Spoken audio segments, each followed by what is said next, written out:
So someone asked me tonight, gee, did Michael Mulgrew tonight say that there would be no HIP? Then there'd be no HIP benchmark. Then they would get around the judge's orders. So 12-126 gives you two things. The HIP HMO rate, which is the benchmark that the city must pay up to, and Medicare B reimbursement, right? How do they get around the judge's decision? Well, they can kill HIP.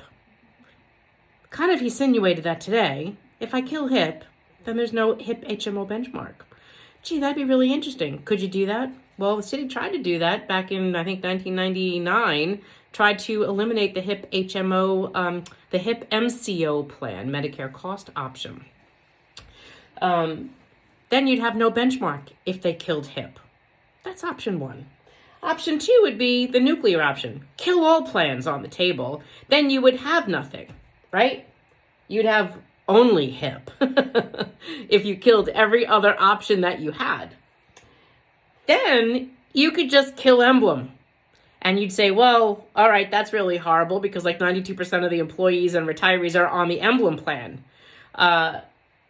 Then there would also not just be no active workers and non-Medicare eligibles, you'd also kill senior care because senior care is literally carved out of GHI CBP. So I want to give you a few numbers. You know 12-126 because we've been talking about that now for months. But 6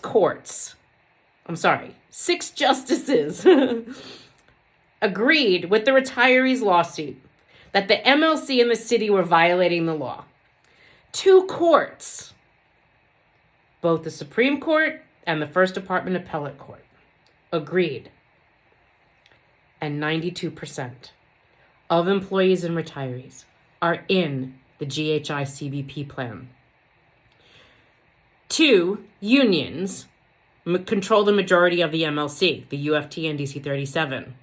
I guess I should probably put that on my chart too. And those 2 unions would basically be going around 6 judges, 2 courts, and 92% of the population to kill the one option that almost all of us like, use, want, need for their own greed. Tell me how that's okay. Mulgrew basically said when it comes down to it today, if whatever he has to do, he's going to do, basically it almost gave you the impression that he was going to be behind eliminating whatever he had to make sure that the one plan that he could get would be his Medicare Advantage plan. And that he kept saying, well, it wasn't going to come to fruition if he wasn't feeling good about it being perfect. Well, you did this to us the last time, and that plan wasn't perfect. That plan had a lot of problems with it that you blame on us, that you blame on the doctors, everyone except yourself. Our court case is filled with evidence that you refute. You won't even listen. You won't call, you won't text, you won't email, you won't even research this. And then you attacked us when we pushed back on your own chapter leaders and delegates and union whatevers, sharing misinformation to the masses to carry your water. Facts matter, Michael. It's really important. This is about people's health, and it's their life. So Google the name Kathleen Valentini.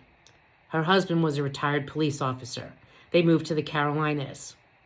I want you to read her story because you diminish the effects of prior authorizations. Maybe when you're young, it's not so much of a big deal.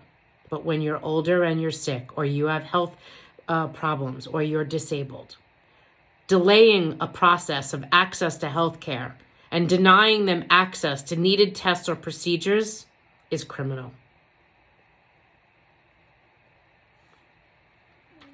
2 unions want to change 6 judges' decisions in 2 courts and against the wishes of 92% of employees and retirees.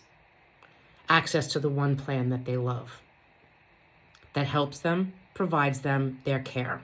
And it's not perfect. by any stretch of the means. He also mentioned today that he goes to Florida or Nevada and retirees complain that there's no doctors. Do you know how Michael could fix that?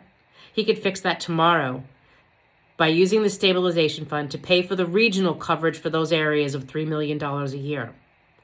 Oh, I'm sorry. That's right. They can't use the stabilization fund because they've misused it and it's lacking money. But there's ways of fixing the stabilization fund.